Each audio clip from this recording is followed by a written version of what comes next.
Hello bachcho, let's read this question. So this question says a particle of mass 20 gram is released with an initial velocity of 5 meter per second along the curve from the point A as shown in the figure. The point A is at a height of h from the point B. The particle slides along the frictionless surfaces. When the particle reaches the point B, the angular momentum about O will be. ठीक है, angular momentum about O आपको यहाँ पर calculate करके बताना है. We have given the four options. आपको यहाँ पर four options given है. तो देखिए बच्चों, इस क्वेश्चन का की कॉन्सेप्ट आप क्या लिख सकते हैं. The key concept of this question, आपको यहाँ पर एंगुलर मोमेंटम कैलकुलेट करके बताना है पार्टिकल. क्या? Angular momentum. Alright, angular momentum will be the key concept of this question. बच्चों देखिए, एंगुलर मोमेंटम हम डिफाइन कैसे करते हैं. एंगुलर मोमेंटम होता है, देखिए पार्टिकल का अबाउट ए पॉइंट वो डिफाइन करना है. एंगुलर मोमेंटम लिखते हैं आर क्रॉस पी. ठीक है, इसको ओपन करके आप ऐसे भी लिख सकते हैं, कितना आपका आर पी साइन थीटा के इक्वल. ठीक है, या फिर इसको ऐसे लिखा जाता है, देखिए R P sine theta. P sine theta को हम लिख सकते हैं पी परपेंडिकुलर. कैसे लिखा, इस पर भी आता हूँ.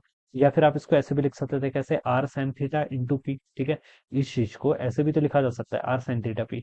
या इसको आप क्या लिख सकते हैं, आर परपेंडिकुलर इंटू पी. तो ये आर पी परपेंडिकुलर भी ट्रू है, आर परपेंडिकुलर पी भी ट्रू है.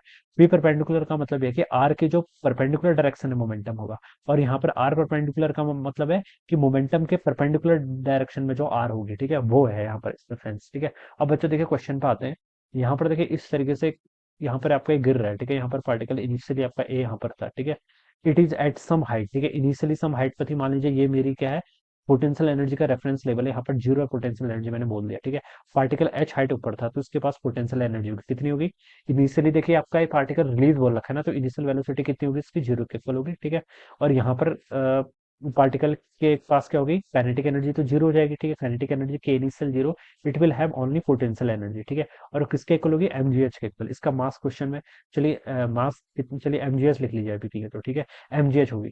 अब पार्टिकल देखिए जब यहाँ पर पहुंच जाएगा, तो यहाँ पर देखिए पोटेंशियल एनर्जी जीरो का पॉइंट है. The particle will have only kinetic energy. ठीक है, यहाँ पर लॉस ऑफ पोटेंशियल एनर्जी होगा, इसका मतलब गेन इन काइनेटिक एनर्जी होगा. यहाँ पर मान लीजिए इसकी kinetic energy half M square हो गई. तो आप इन दोनों को इक्वेट करेंगे तो हम लिख सकते हैं हाफ एम बी स्क्वायर. ये किसके इक्वल होगा, यहाँ से एम जी एच के इक्वल होगा. एम से बच्चों आपका एम कैंसिल हो जाएगा, वी स्क्वायर की वैल्यू कितनी आएगी यहाँ से, टू जी एच के इक्वल. तो आप यहाँ पर से वी निकाल सकते हैं. वी की आपकी स्पीड ये कितनी होगी, अंडर टू जी एच के इक्वल. तो बच्चों देखिए मैं यहाँ पर वैल्यू पुट कर लेता हूँ.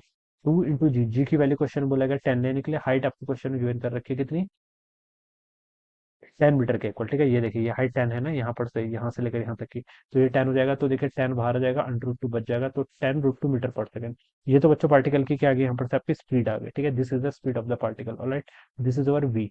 वी कैलकुलेट कर लिया. अब हमें क्या बताना है, एंगुलर मोमेंटम. किस पॉइंट के बाद बताना है, ओ पॉइंट. ओ पॉइंट यहाँ पर कहीं है. ओके, यहाँ से यहाँ तक की डिस्टेंस ऐसा 10 दे रखी है, नीचे अलग 10 है, तो ओ से लेकर यहाँ तक की जो डिस्टेंस होगी, ये मैं बता सकता हूँ टोटल कितनी होगी, 20 मीटर के इक्वल. ऑलराइट, ये पॉइंट आपका ओ है. पार्टिकल आपका यहाँ पर है, पार्टिकल के पास वेलोसिटी इस स्टैंड पर यहाँ पर होगी. ठीक है, तो बच्चों हमें यहाँ पर क्या बताना है, एंगुलर मोमेंटम. अब देखिए आर वेक्टर आपका इस डायरेक्शन में है, क्योंकि अगर मुझे ओ पॉइंट के अबाउट फाइंड आउट करना है, तो पार्टिकल का जो पोजीशन वेक्टर ड्रॉ करूंगा वो ऐसे आएगा, दिस इज आर वेक्टर. ये क्या है, वेलोसिटी वेक्टर. वेलोसिटी वेक्टर या फिर इसको मोमेंटम वेक्टर भी बोल सकते हैं, क्योंकि मोमेंटम वेक्टर क्वांटिटी है और उसकी डायरेक्शन वही होती है जो वेलोसिटी की है. तो आर और पी यहाँ पर क्या है, एक दूसरे के परपेंडिकुलर है. तो आप सिंपली क्या लिख सकते हैं, आरपी साइन थीटा.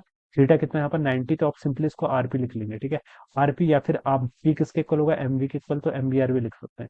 तो यहाँ से ये कितना हो जाएगा, मास कितना है इसका 20 ग्राम के इक्वल, यानी कि इसको 0.02 लिख सकते हैं.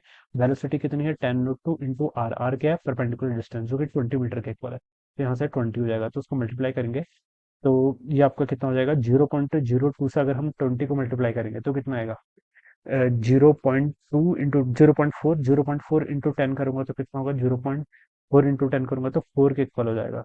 राइट, 4 रूट 2 के इक्वल आएगा. और रूट टू की वैल्यू कितनी होती है आपकी, 1.41, तो आपका 5.6 समथिंग आएगा.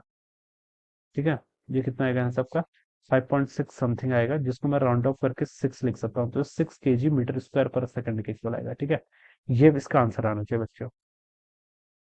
ऑलराइट, ठीक है, ये इसका आंसर आएगा. ठीक है, 5.6. ठीक है, तो ये करेक्ट, कैलकुलेशन भी करेक्ट है. तो सी ऑप्शन क्या होगा, इसके सबसे नियरेस्ट होगा. तो this will be the answer of this question. Okay, so I hope you all understood this concept. All the best and thank you so much.